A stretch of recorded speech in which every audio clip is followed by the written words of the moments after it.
꿈꾸는 그리스도인의 생각 나누기. 너무는 너무해. 요 며칠 새벽과 늦은 저녁 밖에 나가보셨나요? 아직도 한낮엔 폭포수 소리처럼 울어대던 매미도 더위에 노래할 엄두도 못 낼 만큼 뜨거워서 한낮을 피해 시끄럽게 울어대고 찌는 듯 더위가 여전하지만 하루하루가 다르게 기온이 달라지고 있음을 굳이 뉴스를 보지 않아도 피부가 말을 해주는 것 같습니다. 저는 갑상선 기능 문제인지 이유는 모르지만 추위를 몹시 탑니다. 그런 반작용으로 더운 여름이 싫지 않았습니다. 때론 추위에 적응을 못해 한기에 숨쉬기도 힘들 정도니 차라리 여름이 낫겠다고 생각했습니다. 그런데 해도 이번 여름은 너무 더워서 차라리 추운 게 낫겠다는 생각이 너무 들었습니다. 저는 평소에 이 너무라는 말을 싫어합니다. 아마도 이 너무라는 말을 삶에서 겪어내며 힘들었던 기억이 재생되어 그러지 싶습니다. 이기적인 세상에서 너무 이타적으로 행동해서 제게 기대감을 준 사람들은 어느 시점에 이 기대를 대부분 저버립니다. 왜냐하면 그들이 욕구가 없어서 그리 행동했던 것이 아니라 눌러놓았던 것일지도 모르는 거죠. 가끔 범죄자의 이웃들이 이런 말을 하기도 합니다. 그 사람 너무 친절했고 너무 인사성도 바라서 법 없이도 살 사람이라고 생각했는데 하면서 경악을 합니다.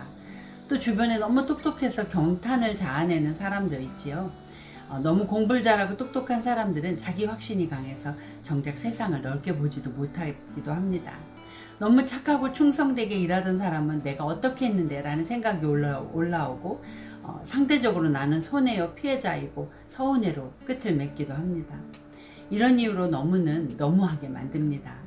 주의가 따로 뽑아 유교의 경전이기도 하고 유교의 교리이기도 한 중용이라는 말이 이럴 때면 가끔 떠오릅니다. 얼마나 사람들이 삶에서 공감이 되고 최선이라 생각하는 개념인지 중국 외에 인도와 서양에서도 이를 주장합니다.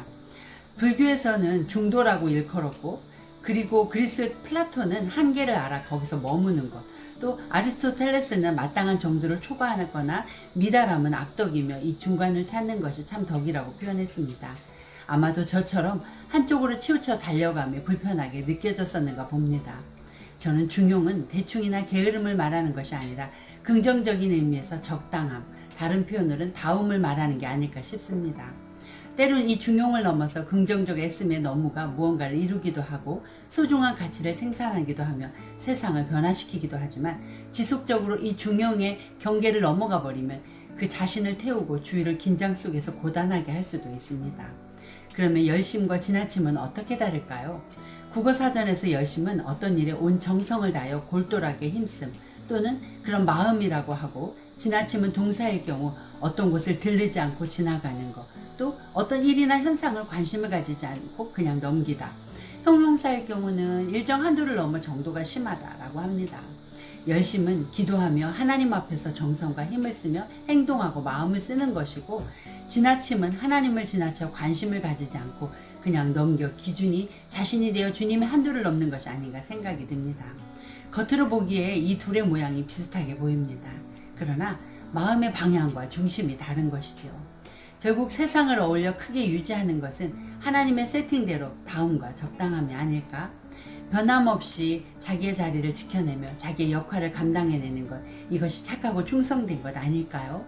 너무 덥지도 너무 차지도 않게 각 계절이 그 계절의 다움을 적당하게 유지할 때 거기서 얻어지는 소산으로 많은 생명체들이 생명을 유지해 나갑니다.